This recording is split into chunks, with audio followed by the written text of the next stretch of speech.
Bien le bonjour à tout le monde et bienvenue sur ma chaîne YouTube. Comme promis, aujourd'hui, je fais cette vidéo justement pour vous parler de la procédure d'inscription aux EVC. Donc, on va commencer tout de suite. On va sur le moteur de recherche, on tape CNG et hop, entrée. Je sélectionne soit cette première ligne ou je viens directement sur le site web et je suis orienté vers le site web du CNG. Alors là, j'ai concours et examen parce qu'il y a plusieurs concours et examens qui sont proposés. Donc, je clique sur concours et examen.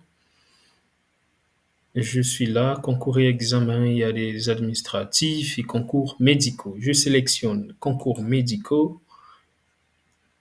et je suis orienté vers les différents concours. Alors, il y en a plusieurs, hein. Il y a les concours qui s'adressent aux étudiants en fin de cycle. Ça, c'est les épreuves classantes nationales et les concours qui s'adressent aux praticiens en exercice. C'est ça qui nous intéresse. Donc, pour le retrouver, on descend tout en bas de la page. On voit que nous avons plusieurs concours. Et celui qui nous intéresse, c'est celui-ci, et EVC. Je clique dessus et je suis orienté vers la page des EVC. Ce qui apparaît ici, c'est la réforme du choix des postes pour la session de 2021. Donc, ce n'est pas ce qui nous intéresse. OK? Donc, on descend plus bas et voici ce qui nous intéresse. Mais une information saute à mes yeux. Voilà, information importante. On dit que le calendrier des EVC de 2022 ne sont pas encore publiés, que ça sera publié au mois d'avril 2022. Donc, pour l'instant, on ne peut pas s'inscrire. Gardez en tête cette date, OK, pour commencer la procédure d'inscription. Alors, pour s'inscrire, on a besoin d'une chose. Lorsque le calendrier sera publié, il y aura un arrêté d'ouverture. D'accord? Cet arrêté d'ouverture portera les informations nécessaires pour pouvoir s'inscrire. Donc, pour l'instant, je vous montre où est-ce que vous le retrouvez. Inscription. Vous cliquez sur inscription et vous voyez, nous avons un arrêté d'ouverture des épreuves de vérification des connaissances de session 2021. Donc, à ce moment, vous allez cliquer sur cet arrêté juste pour voir ce que ça donne. Et donc, cet arrêté vous donne les informations nécessaires à connaître. Il s'agit ici du calendrier et du lieu de dépôt des inscriptions, les conditions et les pièces requises pour concourir, la procédure de choix, ça c'est lorsque vous êtes admis, les modalités et calendrier de la procédure des choix. Bon, tout ça, ça viendra un peu plus tard. Donc, nous allons commencer tout de suite pour voir quel est le calendrier. Ben, le calendrier il sera publié, mais quels sont les documents nécessaires pour s'inscrire. Et voilà l'article 3 qui nous parle des documents nécessaires à l'inscription, en commençant par voici voilà, je vais tous les sélectionner. OK, donc là, voilà, nous avons finalement d'abord la copie de la pièce d'identité, un titre de séjour si vous êtes en France, le passeport qui soit valide à la date de clôture des inscriptions. Deuxième élément, la copie du diplôme, le certificat ou autre titre de docteur en médecine, en pharmacie polyvalente, en chirurgie dentaire. Bon, les sages-femmes aussi sont intéressées par ces mêmes procédures qui permettent l'exercice de la médecine dans votre pays ou dans le pays d'obtention de ce diplôme en tout cas. Troisième élément, alors ici, il s'agit de prouver que finalement vous maîtrisez la langue française. Donc, il s'agit en fait de tout document, d'accord, qui atteste de la maîtrise de la langue française.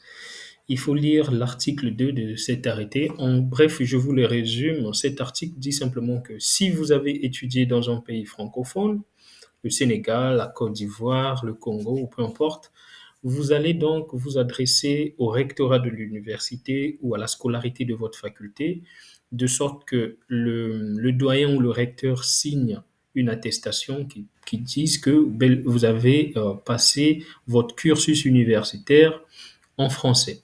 Si ce n'est pas le cas, vous avez étudié au Cameroun, dans la partie francophone, au Nigeria ou en Angola où on parle peut-être portugais, alors vous devez donc passer des tests de langue pour que l'on puisse évaluer votre niveau de français. Donc, il existe également des centres pour se préparer à cela et puis passer les examens y référents.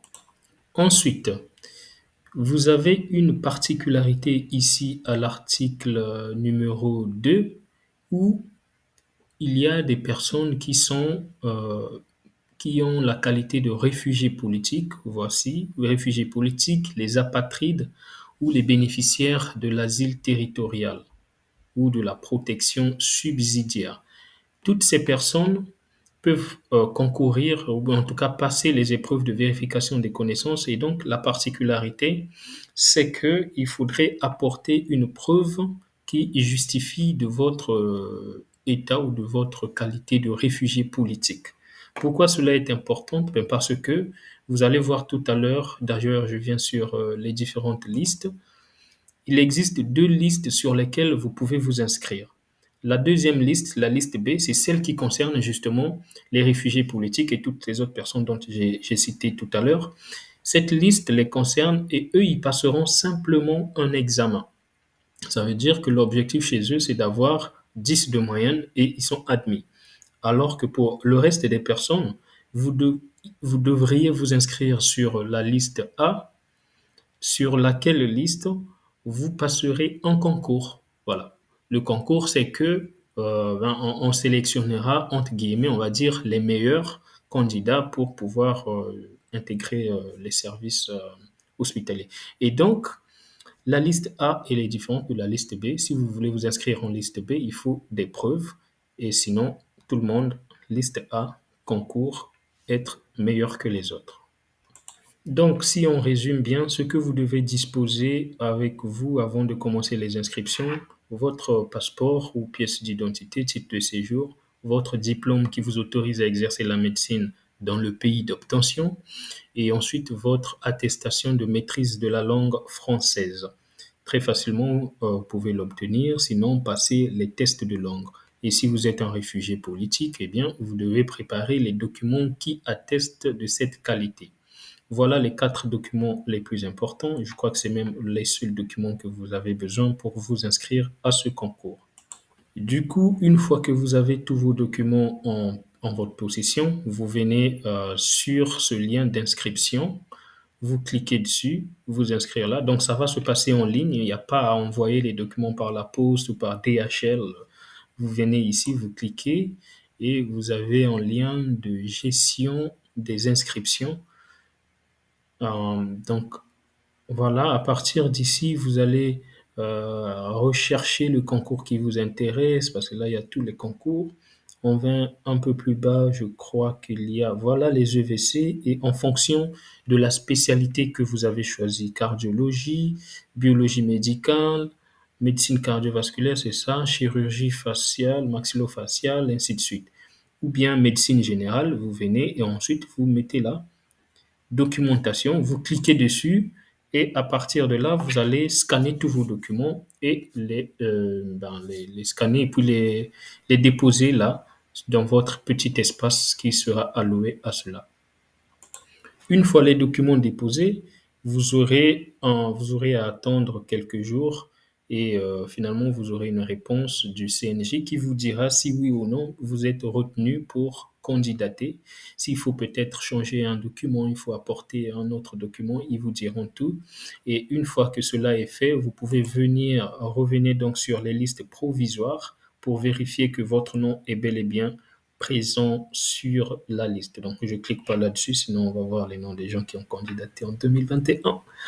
Donc, vous aurez la liste provisoire et vous vérifiez. Si votre nom ne se trouve pas sur cette liste, vous avez la possibilité de faire un rappel. Il y a un mail qui sera mis à disposition. Vous pouvez les contacter pour régler la situation. Voilà, et c'est fini pour aujourd'hui parce que toutes les informations, elles sont dites. Sinon, vous pouvez tout retrouver sur le site du CNG. Voilà, il y a tout ici. Rien n'est caché. Allez, ciao.